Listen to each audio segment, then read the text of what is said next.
નમસ્કાર દર્શક મિત્રો, કલમ સંઘર્ષ ન્યૂઝ ચેનલમાં હું મેઘા અગ્રવાલ આપનું હાર્દિક સ્વાગત કરું છું. આપ જોઈ રહ્યા છો કલમ સંઘર્ષ ન્યૂઝ.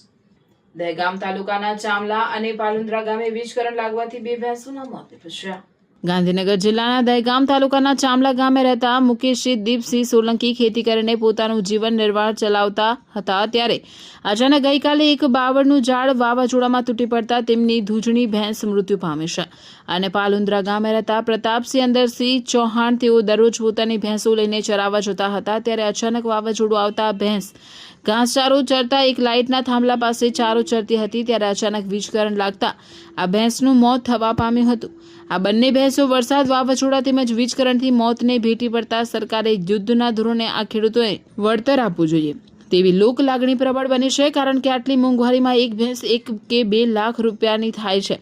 તો હાલની પરિસ્થિતિમાં ભેંસ ખેડૂતનું જીવન નિર્વાહ ચલાવતી ભેંસ અચાનક મૃત્યુ પામે તો ખેડૂતના માથે આભ તૂટી પડ્યું હોય તેવી પરિસ્થિતિનું નિર્માણ થાય છે.